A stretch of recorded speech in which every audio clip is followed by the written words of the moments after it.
d'accueillir l'une des candidates qui sera peut-être sur le podium à l'occasion de l'élection qui se tiendra le vendredi 25 juin. Il s'agit de la candidate numéro 3, Ikea Ching. C'est le soleil de Polynésie et la première. Ikea Yorana.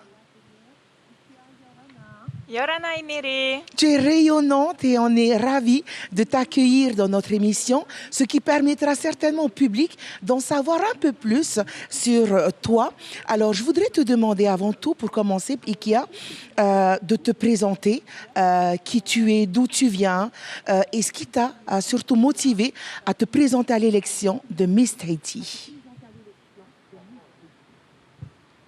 Bien.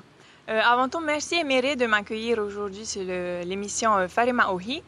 Eh bien, comme tu l'as dit, je m'appelle Pi Ikea Ching. Certains me connaissent sous le diminutif de Kea. J'ai 24 ans et je suis originaire de la commune de Mahina.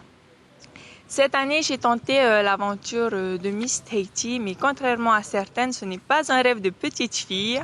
L'envie m'est venue lorsque le casting est sorti en début d'année, c'est-à-dire en janvier 2021. Et du coup, l'envie est venue lorsque je me suis aperçue que j'atteignais justement l'âge limite pour participer à Miss Tahiti. Donc j'ai eu mes 24 ans cette année et donc je me suis dit que c'était maintenant ou jamais. Bien sûr, avant ça, j'ai longuement réfléchi parce que devenir candidate à Miss Tahiti, c'est s'ouvrir à un public beaucoup plus large, un public international également, et c'est un engagement que l'on prend pendant les mois à venir et au-delà si jamais on est lauréate.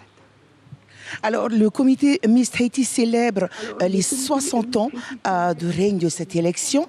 Est-ce que parmi les portraits ou certaines des Miss qui ont été peut-être plus mises à la lumière que d'autres, est-ce qu'il y en a certaines parmi nos Miss Tahiti qui t'inspirent?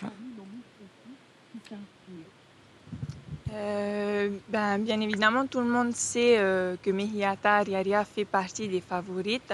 Moi, la première, parce que c'est elle qui m'a permise de m'assumer, d'assumer mon Reo Tahiti et de me lancer à la météo pour présenter la météo en langue tahitienne et ainsi d'affirmer ma langue tahitienne.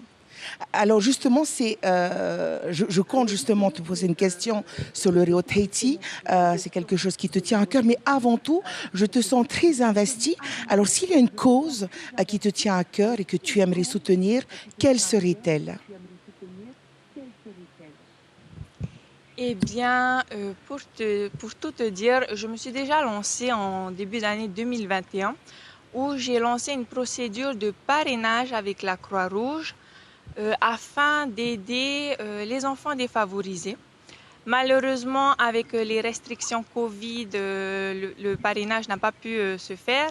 Mais après l'élection Miss Tahiti, je compte bien m'investir à nouveau dans le parrainage d'enfants pour aider justement les enfants défavorisés.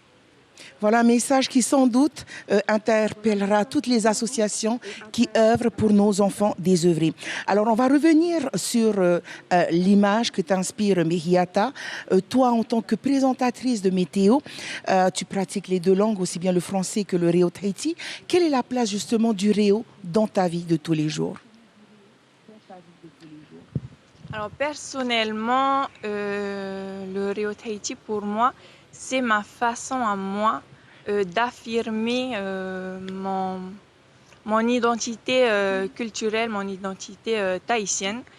Et ça n'a pas été facile parce que généralement, on est forcément attendu lorsqu'on dit qu'on parle tahitien, on attend de nous une performance. Donc, on attend un niveau d'excellence, limite, en tahitien. Donc, à chaque fois qu'on me demande si je parle tahitien, j'aime bien préciser que je ne suis pas académicienne. J'ai appris le tahitien, comme tout le monde, à l'école, en primaire, au collège. Et c'est dans la famille, dans le Ori Tahiti, je fais également de la danse, que j'ai pu perfectionner, améliorer mon tahitien. Et donc, ça a pris une place assez importante dans ma vie. Et lorsqu'on m'a proposé de présenter la météo en tahitien et en français, c'était pour moi une occasion justement de m'affirmer et de m'ouvrir aux gens et de de pouvoir affirmer mon tahitien parce que généralement, lorsqu'on me propose de parler en tahitien, je dis généralement non. Mais maintenant que je suis connue en tant que présentatrice météo, je ne peux que assumer cela. D'accord. Eh bien, merci pour ton intervention. Je suis sûre qu'il convaincra les téléspectateurs qui, justement, votent pour nos candidates préférées. Alors, envoyez vos votes au 75 88 et c'est le numéro 3 pour Ikia. Ikia, je te remercie d'avoir été patiente et de nous avoir accordé un peu de ton temps.